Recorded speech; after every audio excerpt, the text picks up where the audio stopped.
Les syndicats des boueurs nantais maintiennent la pression. Ils organisent ce mardi matin une assemblée générale à la maison des syndicats. Alors que le conflit s'enlise avec la mairie de Nantes, ils réclament un entretien avec la maire de Nantes, Johanna Roland, ou son premier adjoint, Pascal Bolo. Ces syndicats dénoncent des suppressions de postes et s'inquiètent d'une prochaine surcharge de travail. En attendant, la collecte des déchets continue d'être perturbée. La mairie de Saint-Herblain a lancé une consultation auprès de ses habitants. Objectif, recueillir leurs attentes et la vision qu'ils ont de leur commune. Frédéric Lossan. Saint-Herblain est d'abord une ville culturelle, ensuite sportive, puis solidaire. Et c'est aussi une commune verte. Voilà pour les bons points de l'enquête de perception. Par contre, il y a des bémols. L'image de la deuxième ville de l'agglomération nantaise est moins bonne sur l'innovation et la créativité. Et puis Saint-Herblain n'est pas perçu comme une ville à part entière, mais plutôt comme une constellation de quartiers différents. Les élus y voient un chantier important pour la cohésion entre habitants. Il y a un enjeu de cohésion parce que comme Saint-Herblain est une ville de périphérie, nous existons, j'allais dire, à côté de la grande ville qui est Nantes. Et donc pour que nous puissions exister, il faut aussi que les habitants de Saint-Herblain aient bien conscience d'appartenir à une commune qui s'appelle Saint-Herblain et aussi une certaine fierté aussi d'être sur cette commune avec tous ses atouts, avec ses services, avec le cadre de vie et avec le dynamisme à la fois économique et le dynamisme de ses habitants. Donc c'est aussi à travailler. Cette enquête n'a pas la valeur d'un sondage, il s'agit surtout de prendre la température à mi-mandat, car l'équipe municipale va prochainement échanger avec les Herblinois sur l'évolution de la ville. Ce sera l'occasion de donner du sens aux nombreux chantiers en cours. Depuis un certain temps, on a constaté qu'il y a beaucoup de travaux.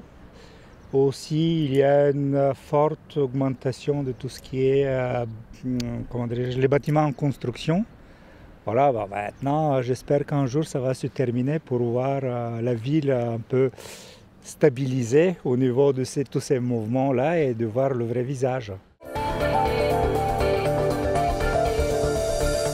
La Foire internationale a ouvert ses portes le week-end dernier. Nouveauté cette année, la présence de 2 médiateurs pour éviter les litiges entre commerçants et acheteurs. Reportage Benoît Balti. Des dizaines de milliers de consommateurs s'y promènent chaque année et 15% d'entre eux dépensent environ 2 000 €. Quand on sait qu'il n'y a pas de droit de rétractation sur un salon, certaines transactions peuvent être tendues.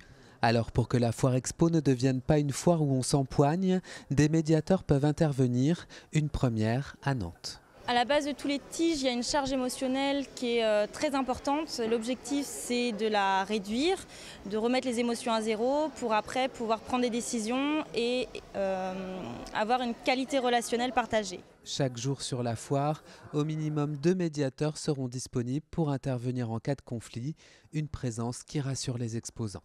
C'est primordial d'avoir quelqu'un qui puisse intervenir en cas de souci avec un client, avec quelqu'un qui a fait un achat sur le stand et qui serait mécontent ou qui aurait un souci. De savoir que déjà il y a un médiateur, ça permet au consommateur aussi de se rapprocher de lui avant de vouloir intenter une procédure parfois inutile, même souvent je pense. Et donc la médiation permet d'avoir une discussion plus ouverte.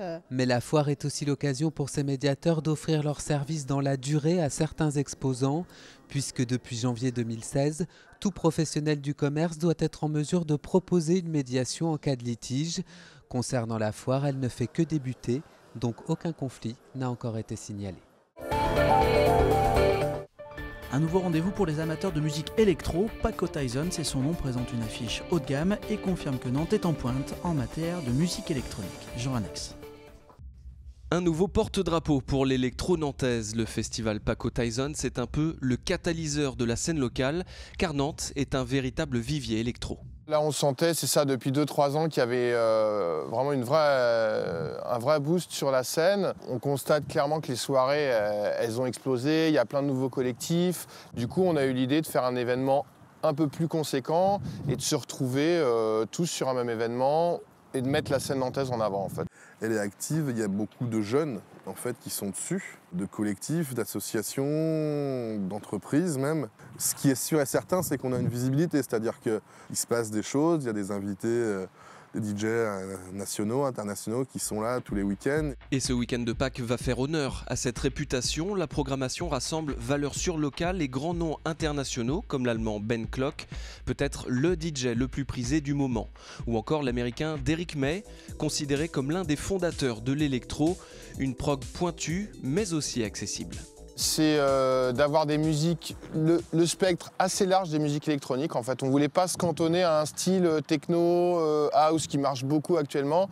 C'est pour ça qu'on a ouvert à l'art tech et à la trance, parce qu'on a aussi constaté qu'à Nantes, il y avait ces scènes-là, que les gens kiffaient cette musique, et que nous, on n'était pas anti telle ou telle scène. Donc on voulait vraiment que le festival soit assez large au niveau des styles. Nous, on voulait vraiment se concentrer sur le côté soirée, dance floor, partie du truc, quoi. Pour cette première édition, Discord et Chichi espèrent attirer près de 10 000 personnes et faire de ce festival le rendez-vous musical du week-end pascal.